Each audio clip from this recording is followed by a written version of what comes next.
The following program was provided by an independent producer solely responsible for its content. The opinions expressed do not necessarily represent the views of this station, its staff, board of directors, or underwriters.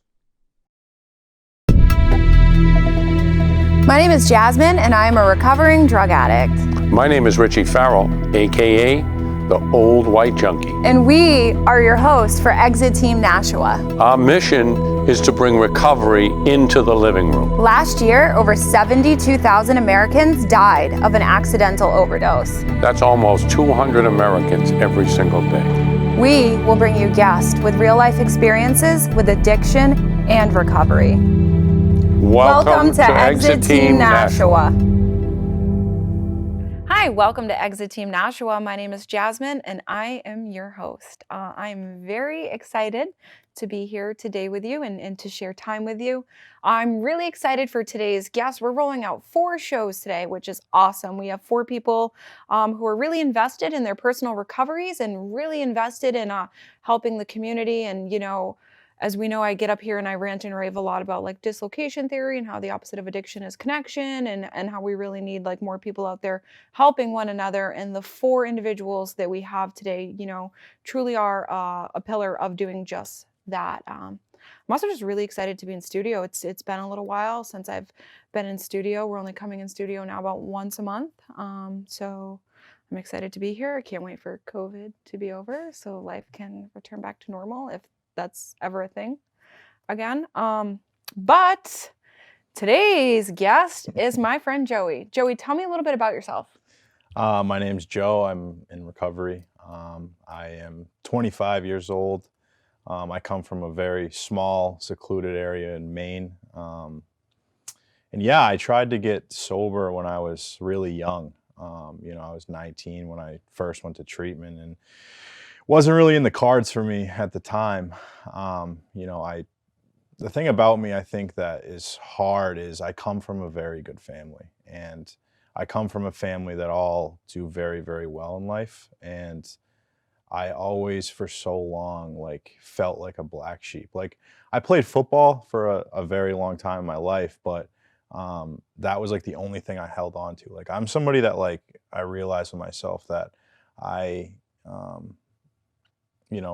hold on to things that I get addicted to, and drugs came further on in life. But for football, it was just something I held on to, and it kept me out of trouble. So everything looked okay on the outside for me, but internally, I just held on to one thing. And that's been the story of my life, my whole entire life. I'll hold on to something, and then eventually it'll end, or I'll get sick of it and I need to move on to something else. And at an early age, I could tell that it was dangerous. I couldn't tell at that time, moving on in life I could, but it's something that was very hard for me to accept, was that I am somebody that's addicted to not just drugs and alcohol, but addicted to everything in life. So myself, and this could become very controversial here, but whatever, it's our show. So so myself, I look at addiction as a threefold disease. And so obsessive compulsive thoughts is one fold of that. And so it sounds like at a very early age you developed obsessive compulsive thoughts. And so which brings me to the other factor. And for myself, this was the primary thing. I was just always running from that uncomfortable feeling inside myself. I never knew how to sit or be or feel okay. I was always full of self-defeating thoughts. Even the littlest kid, I remember being a little kid and sitting in my living room, crying, I hate my mom. I hate my life. Why doesn't anyone love me? Why am I not good enough? And, it sounds like we come from opposite ends of the track, right? I was subjected to an insatiable amount of trauma as an early child, and that carried on all throughout my life. And when I got old enough to stick up for myself and to change things in my life, I actually started repeating that cycle. And if I wasn't in that cycle, I would find a way to manipulate. And I didn't even have the awareness that I was doing this over and over and over. So for someone such as myself, I can look back at my life and realize, oh wait, you were never okay. But this is really cool because we come from opposite ends of the track here, and we're sitting in the same seat, and you had, and I love my family. So I'm not saying that I had a bad family, but like we had very different upbringings, Mm. right? And so you had like the picture perfect all-American family. Grew up in a little town. To like all that can meet the eye, you should be like the all-American boy, right? So what do you think happened? Like what happened internally inside of you, you know, to trigger that process? I think a lot of it is, it's funny, I joke about this, like the most traumatic thing that ever happened in my life is my parents divorcing at 12 years old. And like, these are parents that today I sit at a dinner table with their other significant others all together. That's and we all awesome. get along, Yeah. you know? So like, there was really no excuse for me doing the choices I made in life. But I think a lot of it was like a disconnect. Like, I like how you touched on the disconnect theory. It's just like, I didn't know where I fit in life. Like, I didn't want to hang out with the nerds in the school and get judged like that. But I didn't want to hang out with like the people that were actively using drugs because I didn't want that. I just wanted to be like in the middle. And there was like never like in the middle in my community. Like, you know, you played sports, but there was always like the roughnecks that were out drinking and smoking pot and like. That was my family. Yeah. And I never touched a substance till I was 16. I thought it was going to be my question for you. Yeah. How old were you? Like, and what did you pick up? Yeah, marijuana. Marijuana? You know, Okay. and 16. 16, and I'm like, this is. And so you know, hold on. So you picked up weed at 16 and had progressed so quickly that you tried getting sober by the age of 19. Yeah. That's alarming. Yeah.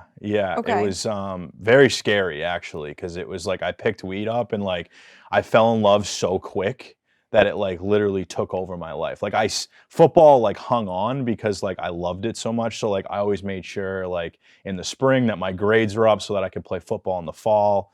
And it like, I always told myself, I'll never smoke before a game. I'll never smoke before Sorry, practice. And then like all of those happened. I'll just drink wine. I Yeah. won't drink hard stuff. I won't Like, smoke. I'll but try. it's, Yeah. you know, I'm 16 and I'm Okay. innocent and I don't, you know, and my parents like, my sisters had fun like in school, but they didn't know anything about like, So addiction. marijuana that doesn't even like physically have any addictive tendencies. You were like, oh man. Yeah, and it was great. Like I Yep. felt myself. I had a group of friends, and then like, you know, I thought I could sell weed, and I thought I was like some person that was gonna like eventually grow a bunch of weed. Like I had this whole like outline of life Yes, on me dude. at this I point. literally picture it. Joe with dreads, weed farm. Yeah, big like Farm of Joe, and like, Yep.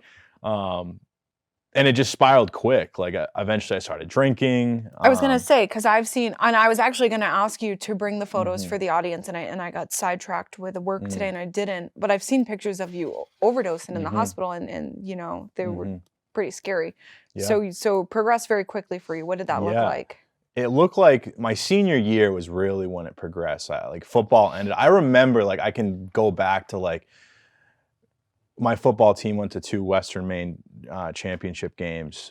We lost by 2 in each game. So it was like so close to getting the state championship. And like my dream as a kid was to like play on Fitzpatrick Stadium, which was like where they play all the like, it's like a Super Sunday for high school football. And like we lost by 2. And like I remember sitting on the field and like having that feeling like it's over. And like, Because you were utilizing that to keep you okay, that external force. yeah, Okay. and it was over. And like I was someone that always like kept my grades like mediocre. So like I always passed like, and then like spring of my senior year, I was eligible to take a work release program is what they called it. And I took a work release program. I worked at like an Italian pizza shop in my hometown. So I went to school. Hold on. Can you explain this to me? Work release program? So if you had enough credits to graduate high Okay. school, like there was no way you could not graduate. Okay. They let you go to school every other day That's awesome. for And you can just a make whole money. semester Okay. and make money. All right. And I didn't make money from Sam's Italian Pizza. I made money because I was doing illegal activities. Allegedly selling marijuana. Yeah, and I thought I was the man, you know. So, and that just spiraled because like at that time, like I'm getting like hammered on my days I don't have to go to school. Mm-hmm. I tried like some cocaine. I mean, I wasn't a fan. I kind of just like dabbled a little bit, and then you know, I graduate high school and like I'm like, oh shoot, like I'm gonna go to college now, like everybody does, you know. I didn't like authentically want to go to college, but like my sisters all have bachelor degrees.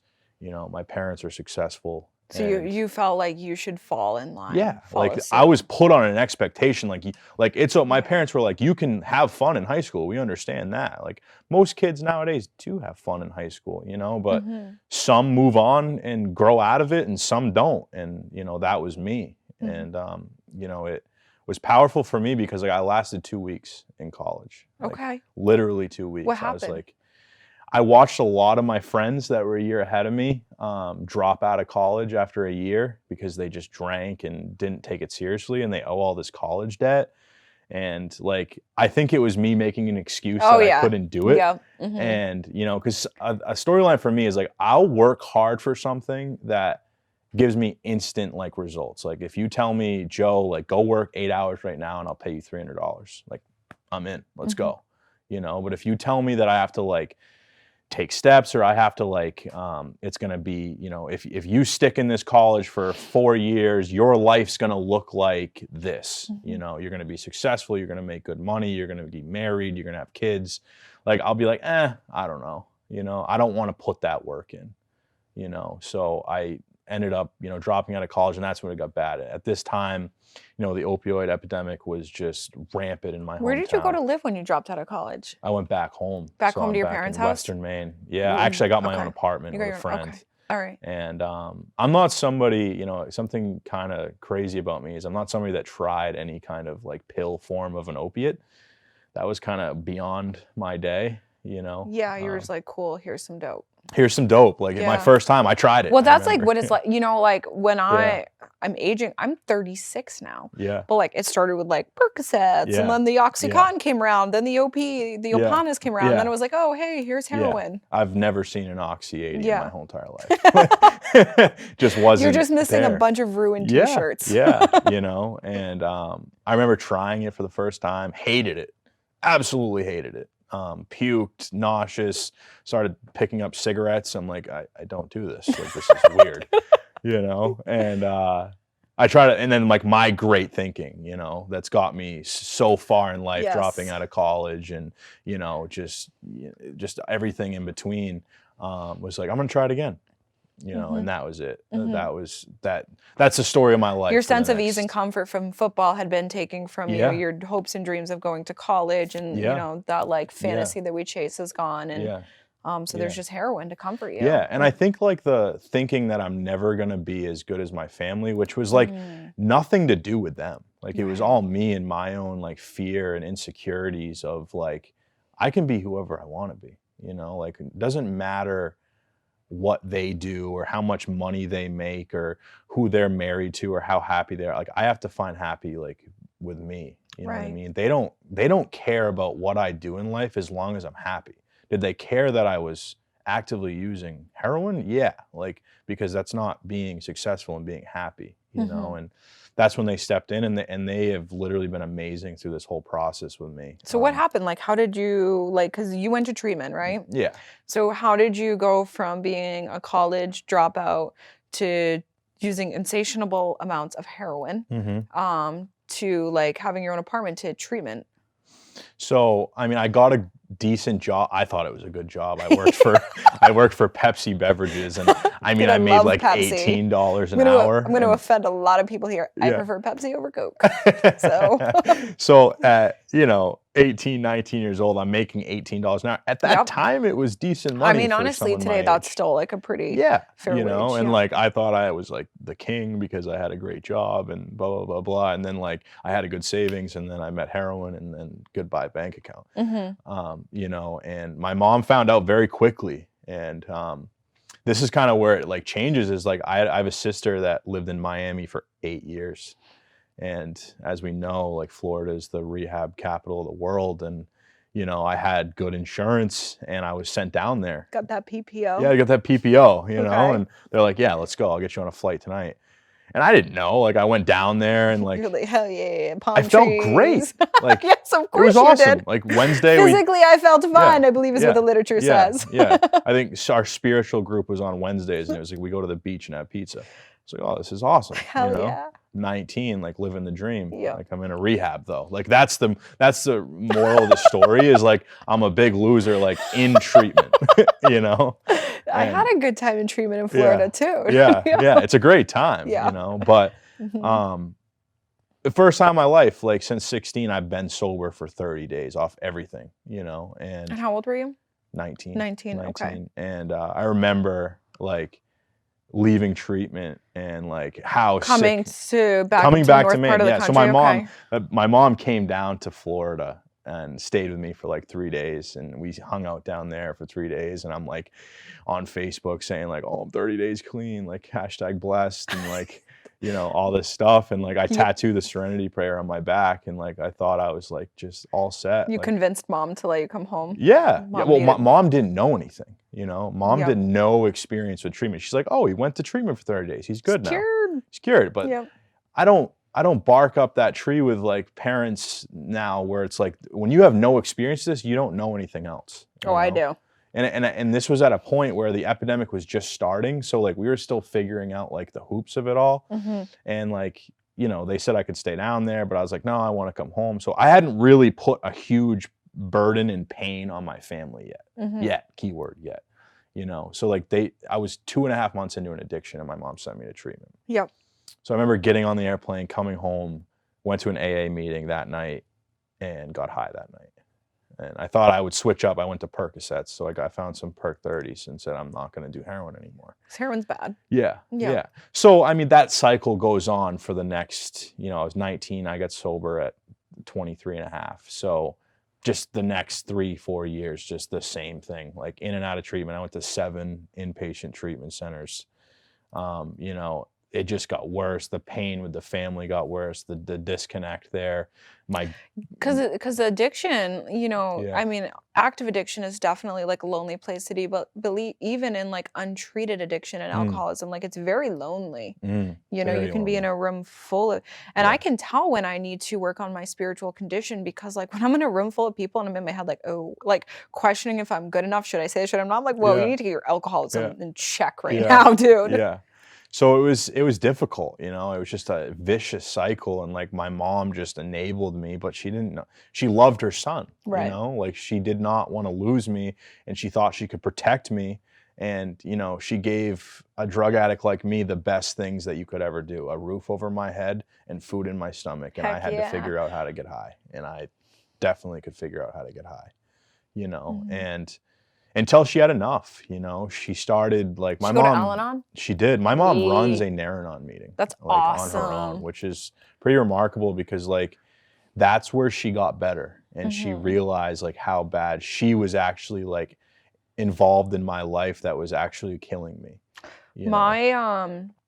My addiction came to an end when my family stopped enabling me. Like my family, I can't even imagine what it must feel like to be my mom and dad, knowing that I'm homeless, they haven't heard from me in months, and that I'm squatting in an abandoned house somewhere.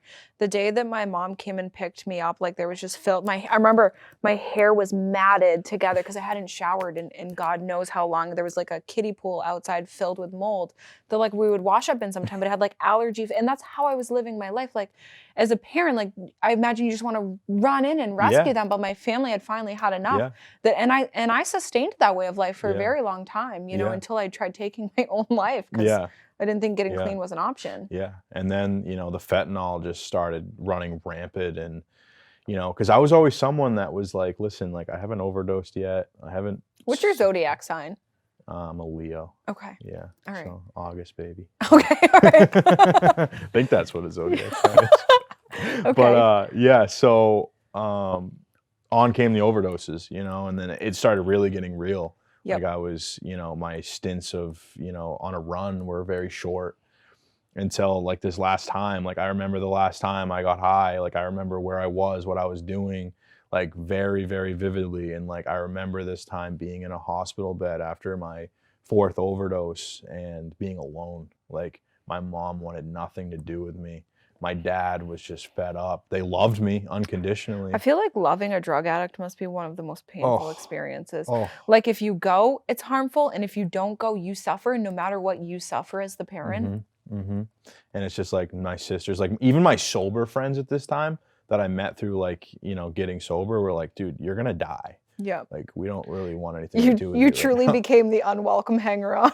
Yeah, I was like below the hopeless variety. Dude, Like, your sober friends like didn't want you coming to no. meetings with them. Yeah, at that point I knew it was over. Yeah. You know, but I didn't know how to do it. Like, I Mhm. went to treatment this last time.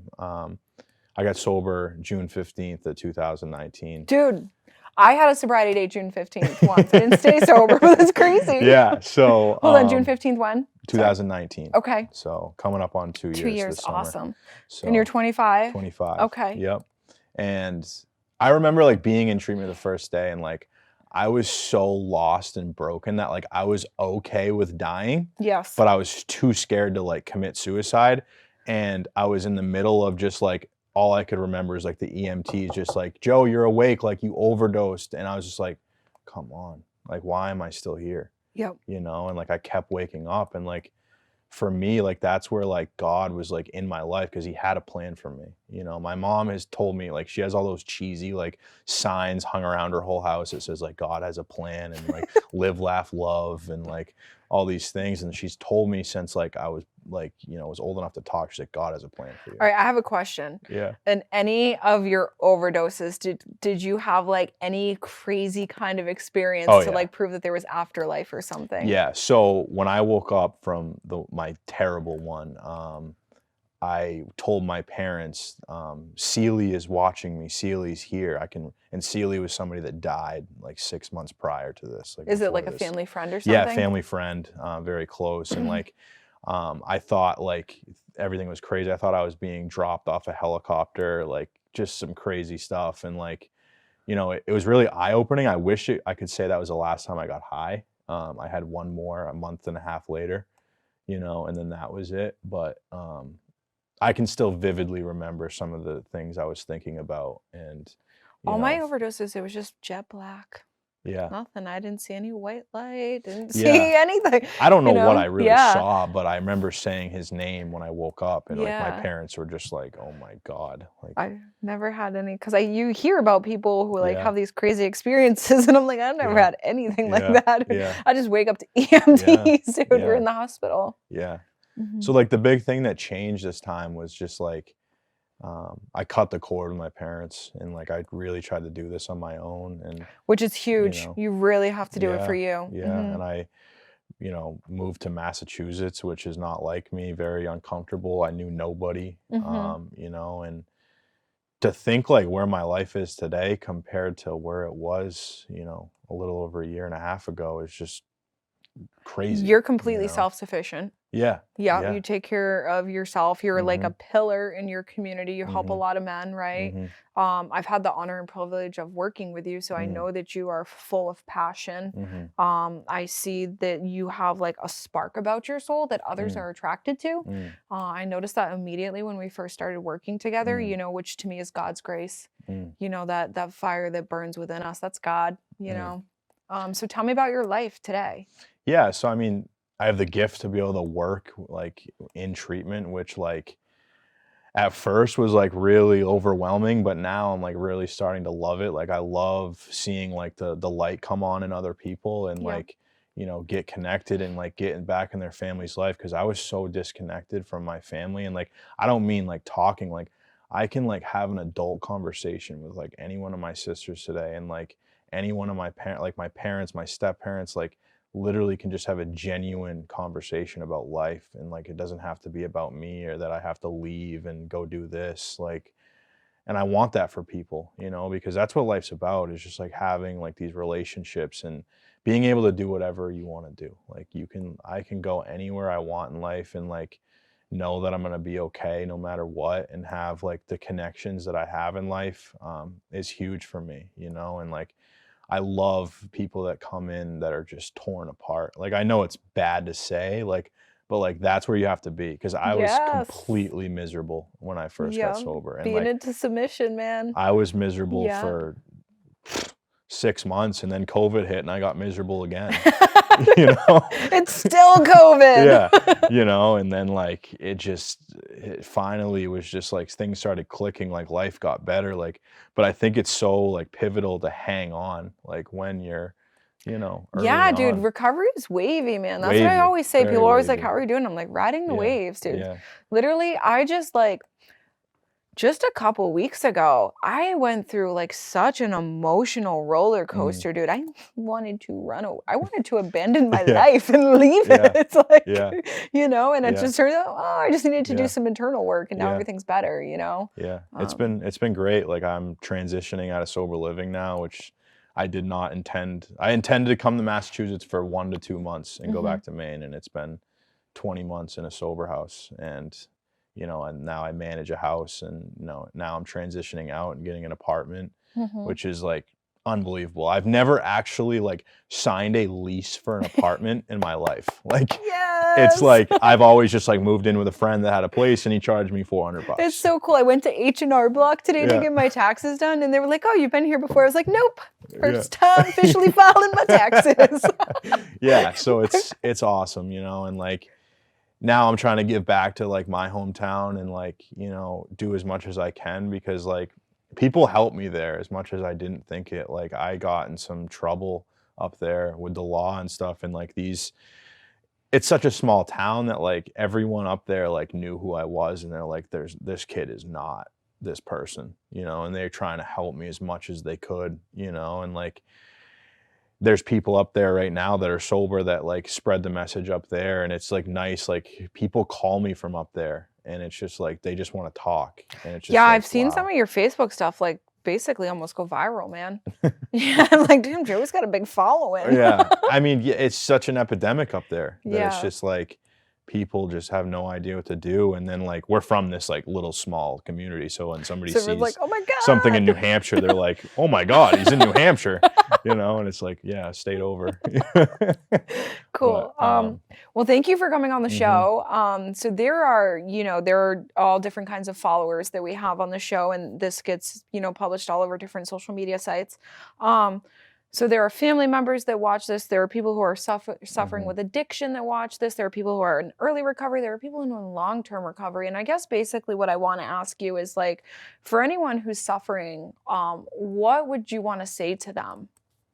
Um, I would say like definitely through a pandemic right now that there is help out there, and to reach out because you know with everything going on with like the fentanyl epidemic and like you know chronic depression going on right now, like we're losing people from like coronavirus, but like a lot more people from addiction as well, and you know that doesn't have to be you, and there's people out there that like one phone call can change your whole life, and just know that we love you. Thank you for coming on. No problem. Thank you to all of you at home who are watching. If you haven't done so yet, please hop right over to our Facebook page, I Am a Heroin Addict. Yes, our Facebook page is called I Am a Heroin Addict, and give it a like to follow more content. Thank you.